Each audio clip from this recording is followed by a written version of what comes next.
Hi, this is Lila, and this is my final episode, episode 8 of my series, Solo Concert-Goer.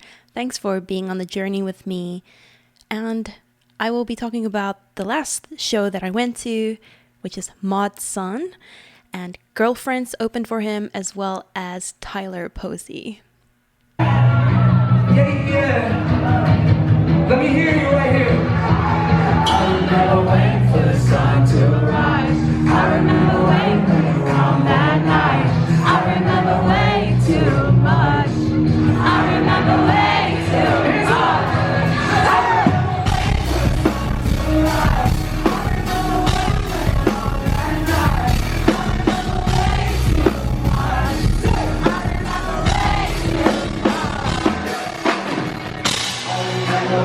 Wish we were older. I remember how we felt in October. I'll always keep you on until I told her. Say! I remember wishing on a floor and writing your name all over my folder. I hope I never will. That's what I told her. That's what I told her. So that album came out and absolutely changed my life. And I feel like sometimes while making that album, I was just being channeled. And I wasn't even having to think, and I was able to say things that have been living in my heart and my soul for so many fucking years, man. So when I get to get up on stage and do this, I just want you to know this is, I'm trying to play it cool right now. I'm trying to cool down on stage right now. I just want to smile with you right now. That's all.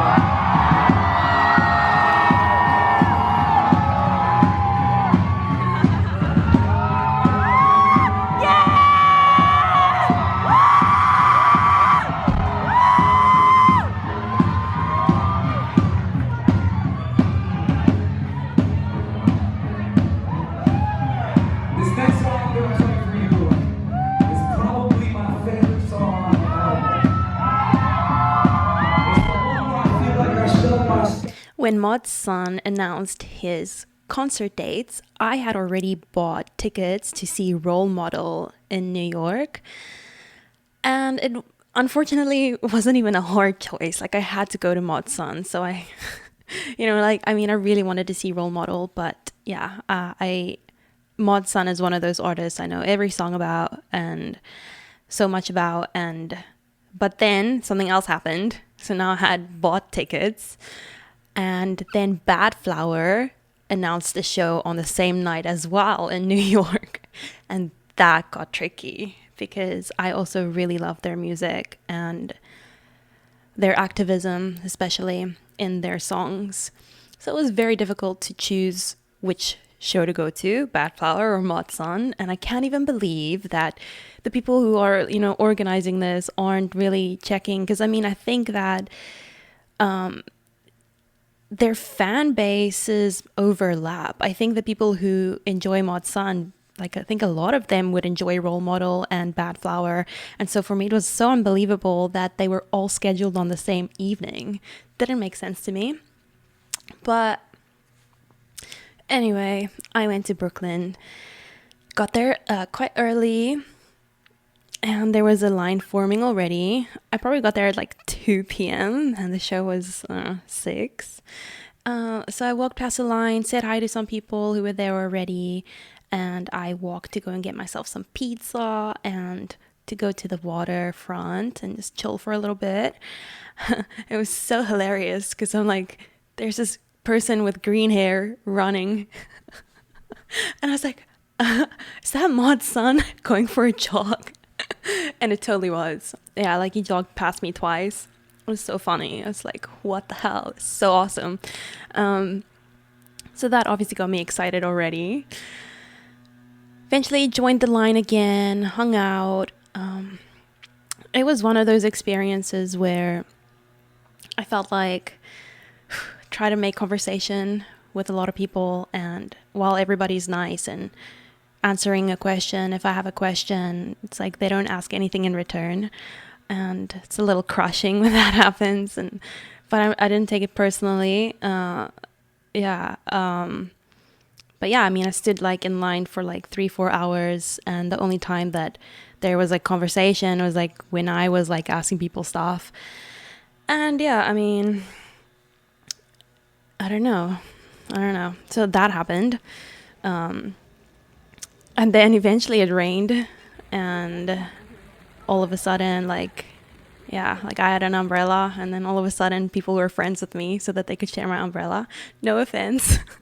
But, I don't know. I don't think it's something to take personally. I just think, I guess not everybody, people probably get nervous too to ask questions and make new friends. But yeah, like for me, this journey has been about pushing myself out of my comfort zone and making friends with new people. So I'm glad that I showed up and I tried. And yeah, no hard feelings. There was a meet and greet for Mod Sun. I didn't buy those tickets, mostly just because of the pandemic. You wouldn't actually have really, really been like super close to him, hanging out, talking. He was in a glass box, and you would have your mask on for a photo opportunity, which is really cool. Like they made it look really awesome, but it's just not what I wanted to do. Eventually, yeah, they opened the doors, even though it was like raining so much. I couldn't believe that they wouldn't just let us in like 15 minutes early or something, but they didn't. So we got in, and I didn't expect to be so close to the stage. I knew I was going to get a good spot, but I literally was like, the stage doesn't have a barricade in between the stage and where the crowd would go. And I was like literally there by the stage. I could hold on to the stage. And it was a pretty small stage. So the drums were like right in front of my face for the opening act. Got pretty loud at one point. Tyler Posey, I think. I should see how to pronounce his name. I don't know him that well. I think he's been in more TV shows. I think that's where he started. I don't know too much about him. But he was very cool. And the drummer was fun. He made funny faces for my video when he saw I was recording. And it was a great act. There was like one or two songs I knew, a collaboration that he does with, is it Phlegm? That was really good. All around a really great performance from them. I was so close to the stage that I could see the computer that was set up with backing tracks, like the 6 tracks that they were gonna play. I loved that because I think before I did this whole concert-going journey, I had it in my head that, oh, you have to have a full band before you can go on a tour. And you have to have a full band. It has to all be like, live instruments. And for me, the show in particular, it just showed me that my assumption wasn't right, because they were just a drummer and a lead singer and a backtrack playing. And some of Machine Gun Kelly's opening acts were similar. And I really liked that because it made me feel like I don't have to tell myself like, oh, I need a full band before I start touring. I think it's safe to trust that I'll meet the right people along the journey, and that I don't have to wait to feel like I have this full team before I start taking action.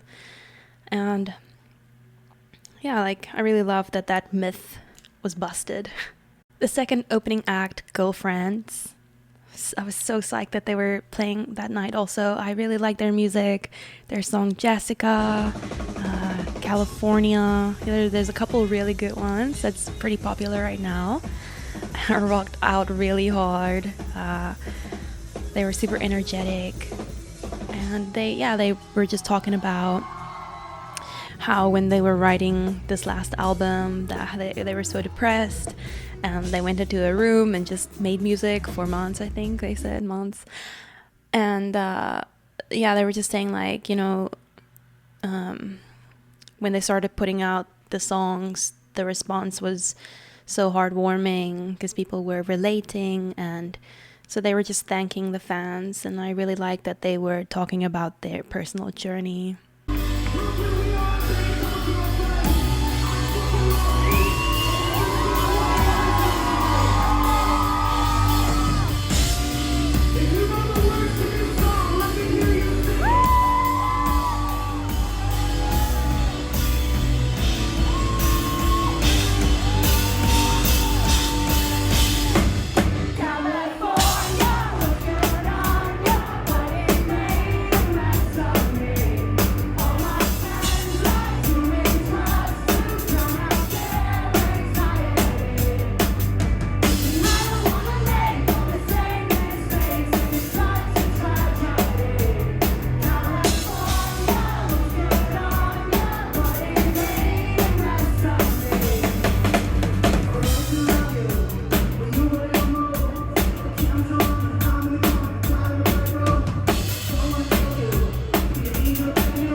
Mod Sun.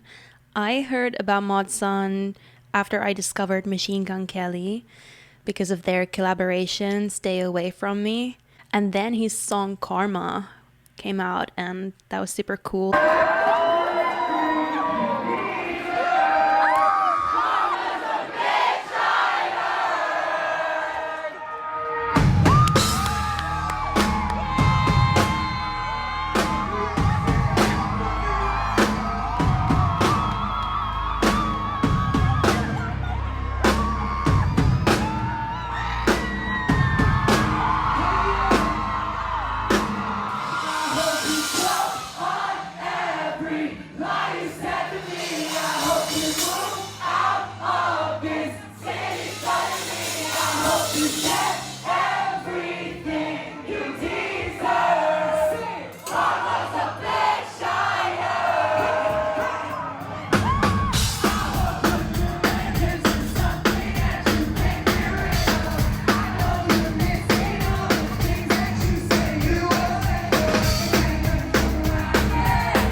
And I've been liking him, but it wasn't like I wasn't like super invested.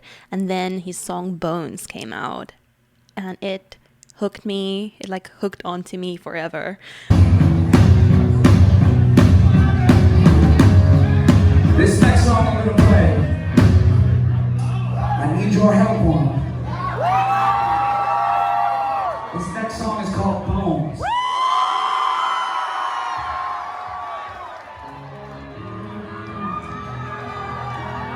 Falling apart on the inside. I don't know who's telling me lies, so I'll hold my breath in the meantime. I'm falling apart on the inside. Hurry up and wait, it's a long way down when you're losing faith. So hold on tight, it's a fast ride in the air. Say you want me one more time. Say you need me one more time. Yeah.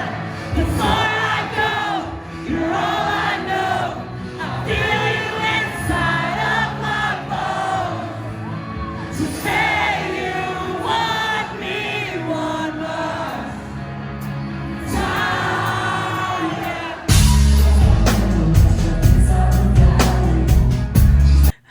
that's the song that turned me into a fan, or somebody who admires his music and who he is. And then I wanted to know more about him, and so went down the rabbit hole of his content, and it was really awesome to see like that he wrote books like from early on in his career, and yeah, did like spoken word. There's a really cool album on Spotify, Did I Ever Really Wake Up, and pretty much about manifesting, and about, yeah, just like these thoughts were just like flowing. I would recommend listening to that spoken word album. And he did a vlog, probably it might even be 2 years ago now.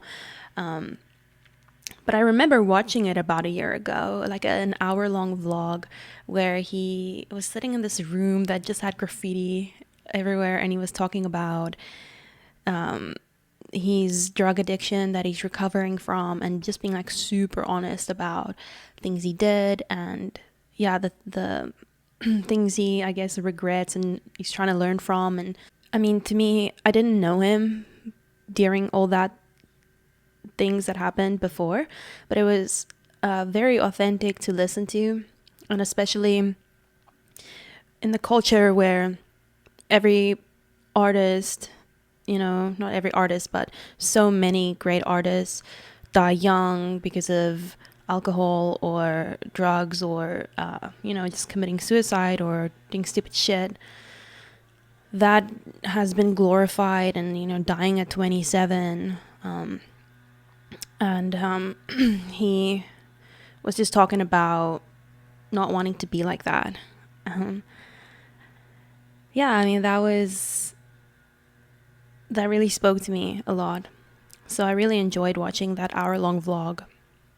And I think it's one of those things where once you sit down and you own up to everything that, that's happened in your life, it's so weird. Like, once you've been so honest, like the very next thing that happens, like, there's just so many great things flowing into your life. I feel like that happened I know it happened with Mike Posner when he wrote Pill in Ibiza, where he was just talking about how he feels like he's been left behind and forgotten, like he was just a one-hit wonder. And like, he talks about that in the song. And once he said all those things that he was feeling and being honest about it, boom, that was the song that was like a bigger hit than Cooler Than Me. So yeah, I just really liked hearing, or like just seeing like Mod Sun doing this vlog, talking about all these things. And so soon after that, his career just like intensified and became so much more bigger and more popular. Not that popular matters, but what I mean is like he reached more people, and I'm so happy that he did, because he's somebody who does everything with his heart. It's very obvious when you hear or see anything that he does. He takes the time to sign merch and like that kind of thing. Obviously, he's also dating Avril Lavigne right now. What? It's super cool that they're together. Especially for me, like, her being my childhood hero makes me so happy to see them together. Not that it matters what I care, but it's really cool to see when two of your favorite artists are together, and they did a song together too, Flames, which when I heard it the first time, I wasn't like super into it, and it's still not one of my favorite songs, but it is a good song. And it's cool to see them perform it together and follow their journey too. Happy, can we play that?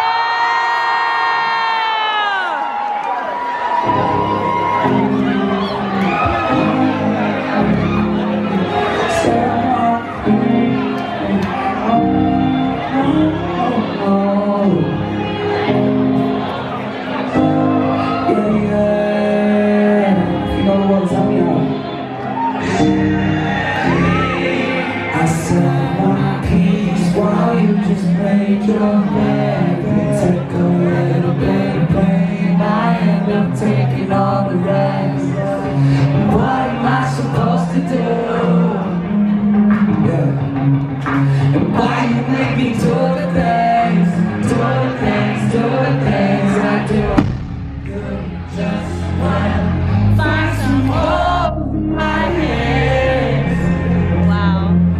What I told you was the plan, it changed up, I'm sorry. Out of all the shows I went to, this was my favorite. I really thought Maroon 5 and Black Bear was going to be my favorite, and then I thought Machine Gun Kelly was going to be my favorite. But it was definitely Maud's son. His show was really great. He performed mostly songs from his latest album, Internet Killed the Rock Star. And I knew like every word, every song, and rocked out really hard. People rocked out really hard. I lost my shit. Like I was just jumping and screaming and shaking my head. It was really liberating. And what I really, really loved was when people got like so energetic. Maud's son was like saying, you know, like it's fine that people are doing a mosh pit and yeah, do the mosh pit, but if you see somebody falling down, promise me you're gonna stop and you're gonna help them up first, you know? And I literally had been waiting this entire like 12 weeks that I've been going to concerts where mosh pits get out of control. I was like, how can the artists just carry on singing? Like, I don't understand it. I don't know if they can't really see what's happening or what, or if they just think people are having a good time. But that made me have so much respect for Maud's son that he said that and that he asked. And also what's so cool about him is I feel like he really embodies the law of attraction when it comes to ask and it's given. He's not afraid to ask for things. He's like, I'm asking you guys to come to my future shows, you know, like random things, but like, yeah, he just like really spoke from the heart, and he asked people to please keep on supporting me. And that's really humble, you know, like I feel like a lot of people have egos and would be shy to even ask that. And yeah, I love that he just asked what he wants. He asked what he wants and then it happens. It sounds like he's been performing for 10 years. And we were 700 people who came to the show in Brooklyn. And he was just like so excited that it looked like his energy looked like he was performing in front of 40,000 people, which is super awesome because I know one day he will. And can't wait to go to more of his shows. I tried very hard not to have my camera in my hand too much, but I did want to have some clips. And I really got some great photos. I love how close he was, and eventually taking off his shirt so we could see all his tattoos. Very cool. And yeah, like the one time during his song Internet Killed the Rock Star, he came like super close to me and like he screamed like in my face while I was screaming the lyrics back at him. I know what it's like to be hated. I'm from a city where nobody else feels like me. So that's the line that we were like shouting in each other's face. I'm still getting goosebumps now. It was so fucking cool. Those are the moments I'm so happy that I don't have my phone or my camera in my hand. Yeah, his face was like, I was like looking up and he was like over there screaming into my face. It was extremely fun. I'm geeking out, obviously.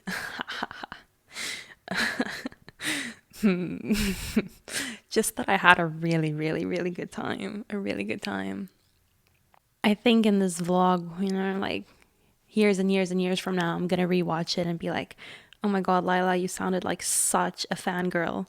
But sitting here for me, I know having the moments of having eye connection with or eye contact with the artists and or even just like having a great experience watching them and freaking out about it is more about knowing like, oh my god, they worked for this, they are doing the thing that I want to do. It's possible that these things happen, and being like, oh my god, I've listened to this album or this song, this line so many times on repeat, and now I get to hear it in person, and that'll never get old for me.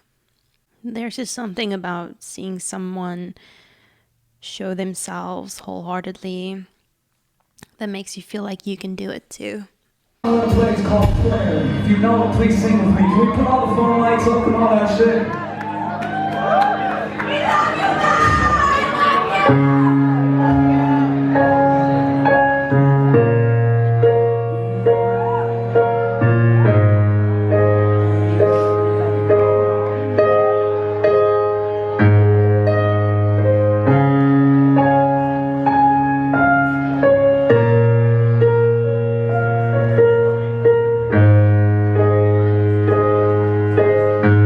Bring it right here, boys.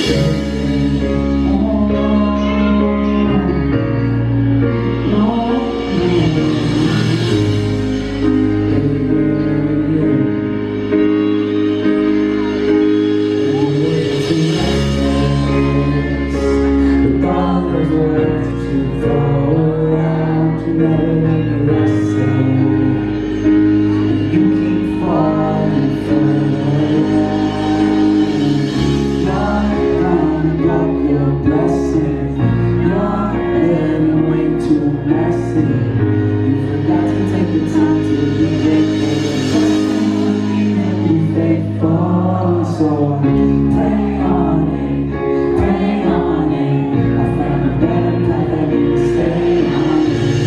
Pray on it, pray on it. I was killing myself, just be honest. So tell me how I feel, yeah. Remind me that it's real. 'Cause I can really feel.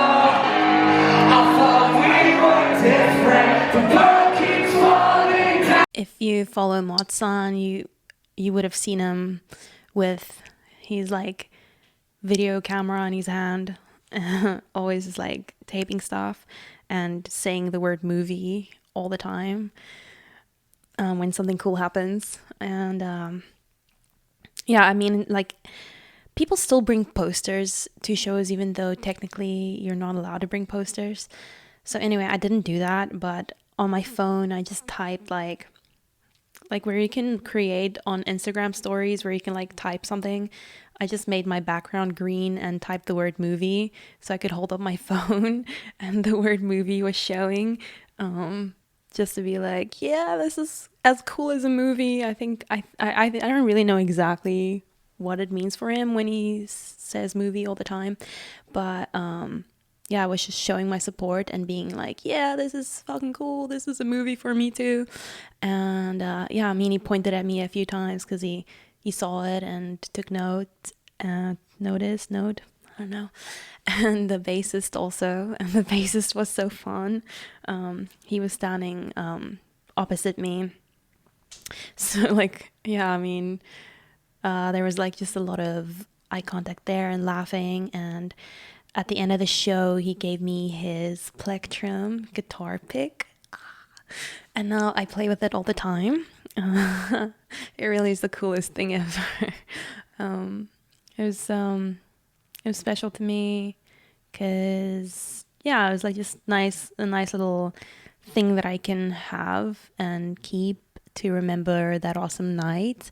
And I mean, it's so cool to use it now. Like I used it when I performed at a show in Harlem the other day. And yeah, I mean, yeah, I mean, there's just all these little things that make performing special. Or and now I have something to make me feel like, oh, somebody I look up to. I've got this little piece of their energy or memory or whatever with me that I can hold on to.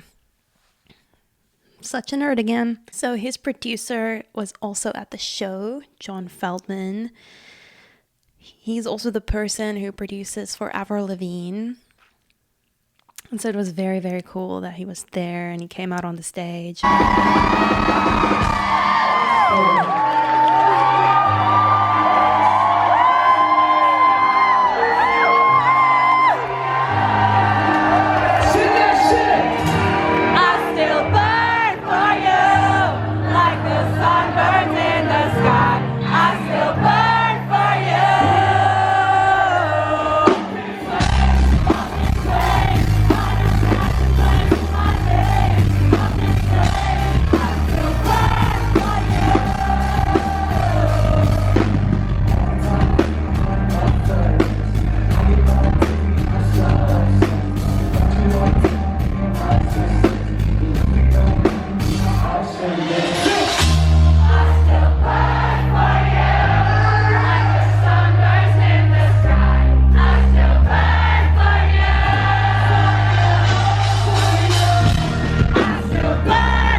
When the show ended, eventually I got out of the venue and started walking to get to the train or the subway, and I was just like a mess, sweaty, etc. And I walked past John Feldman and band members who were standing outside a restaurant waiting to get a table. And it was one of those moments where I was like, wow, Avril Lavigne's producer. Do I introduce myself or do I keep on walking? And I kept on walking. And then I started crying because I never wanted to be that person who doesn't take chances. There was just like this tug of war of not wanting to make anybody feel harassed. And also not feeling like I don't even know what I would say. And yeah, there was just like a lot going through my mind, and I couldn't really think straight in that moment. Well, that Mod Sun show fucking rocked. And it took me about 1 minute to get fucking depressed afterwards, because as I left the venue and walked to the subway station, John Feltz and the band members, John Feltz is the person who produced Flames and Avril Lavigne's songs, and well, Mod Sun's album, and they all went into the restaurant and they were like standing in the door, and I just kept on walking, didn't even think about anything. All I thought was like, to like scream like, thank you, love you guys, or whatever, this stupid fuck. And I didn't do that. And then like 1 minute later, I'm like, when did I become this person who would walk so loud? Who would walk straight past Avril Lavigne's producer without introducing myself? I wasn't that person 2 years ago. What changed? And then the next thing I thought is there's a fine line between harassing somebody, and then I was like, wow, why am I deciding on behalf of this person whether or not he wanted to meet me without me even asking? and introducing myself and being like, Mr. Fouts, I write and produce music for people healing from parental abandonment, and I was just wondering if you would please take 60 seconds to listen to one of the songs on my Spotify. And I didn't do that. And then I cried on the train, and then I thought about going back, and yeah, well, I didn't go back. And then I started thinking about whose fault is it that I'm like this, and I started thinking about everybody who's been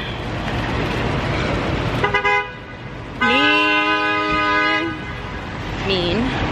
Anybody who's ever said anything mean to me. And then I was like, oh, it's their fault that my self-esteem is low. It's their fault that I don't think I'm worthy of a minute of Mr. Fouts' time or one of the band members. And yeah, I mean, the worst thing that could have happened was them saying, no, we're heading into dinner. Sorry, but good luck. But anyway, I don't know. But everything is as it's supposed to be, right? So, I guess one day I'll fucking know. I bet I sound drunk right now and I'm sober as fuck. Woo!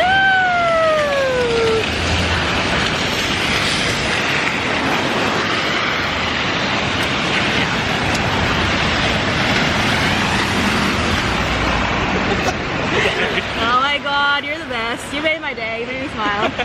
Hello. What's your name? Kyle. Hi Kyle, I'm Hello. Lila. Hi, Lila. I just came from a concert. Oh, What- really? Me too. Which concert? It was just like a little thing in Brooklyn called, Shut the up. guy was, Mozart? no, Walter, etc. Oh, okay. Yeah. Did you have fun? Oh, it was awesome. Can we First stop time seeing recording? it. That's cool. That's so cool. It was really disappointing for me that it happened that way and that I wasn't brave in the moment. And hopefully one day I'll look back and it'll make sense, and I'm still trying to figure out and unpack all of that, all of those feelings and what happened to me in that moment and how I want to show up and act if something like that ever happens to me again. Because if it was 15-year-old me, I wouldn't have hesitated to have walked up to him. But yeah, a lot changes as you grow up. But that's a choice. It's a choice when you let the world get to you. But yeah, maybe it's a good thing that that happened, so that I know that it's time for me to work on some things and be ready for the next time I have such a great opportunity in front of me. I had tickets for 2 more shows after Maud's Son. One was for Noah Cyrus and the other one was for Jungle. But I felt like nothing was gonna top the Maud's Son concert, and I kind of didn't want to attend those shows knowing like I just wanted to end this experience on a really high note, because I enjoy those other acts, Noah Cyrus and Jungle, but it wasn't gonna be like one of my best life experiences. It was just gonna be like me enjoying hearing their music, and it just didn't feel like something I wanted to do anymore, so I ended up not going to those shows. So thanks, Maud-san, you ruined every other concert for me ever. Just because yours was so good and wholesome on so many levels. I have no interest in going to a concert anytime soon. It's been a really great experience these last 12 weeks. I met really cool people. I learned things about myself. I overcame some things. I've seen what I'm scared of. I see what makes me happy. I see what I'm good at and how I've grown and the position that I've put myself in by moving abroad and hard choices that I've made in, well, all my life really. And just, yeah, I've had a lot of time to reflect and, yeah, just to feel super proud of being where I am and having like context of which part of my journey I'm on at the moment, like being able to see the timeline and context. And more than anything, I just had a really, really good time. I'm really glad I allowed myself to have fun because I felt like I didn't have the opportunity to do these fun things, go and see my favorite acts as a kid. And that's where this whole idea came from. Like, I just wanted to feel 15 this summer. And because I truly believe like I needed to let myself be that kid so that I don't feel like I'm missing out anymore. Like, I don't want to feel like, oh, I never had a childhood, I never got to do these things. Now that I've had this childhood experience, even at 28, even though I'm 28, I was acting like I was 15 in a lot of ways this summer. And yeah, now I feel like I really got to just be a happy 15-year-old kid. And also, just like after the Mod Sun show, I knew I didn't have to add any more to this experience. Like, it felt like it was complete. I felt like I got what I needed and that I was ready to just be 28 again. And it felt like I wanted to be 28. And I was excited to be 28. And I'm so happy to be an adult and have experience and resources. And yeah, just sometimes, people complain about being an adult or whatever, but I'm sure there's some things that's really hard. There are things that's hard about being an adult, but I'm very grateful to be 28. And yeah, I don't have any regrets that things didn't happen for me any sooner. Like, I know there's so many artists who already have an amazing career at 21 or whatever, but yeah, for me that timeline never mattered, and I'm just grateful to actually be 29 now because it was my birthday recently. Yeah, and to move forward, no longer longing for childhood experiences that I didn't have, or feeling like I missed out or something was taken from me. And it's the most beautiful thing, I think, the fact that I decided that this summer I'm going to give myself the childhood I never had. And I think I'm going to look back when I'm much older and be so happy and grateful to myself that this is how I spent my summer in 2021. So thank you for hanging out with me. And for most of all, I just want to say to you, Lila, I love you. And yeah, this made me really happy. And it's okay to cry. It's okay to cry.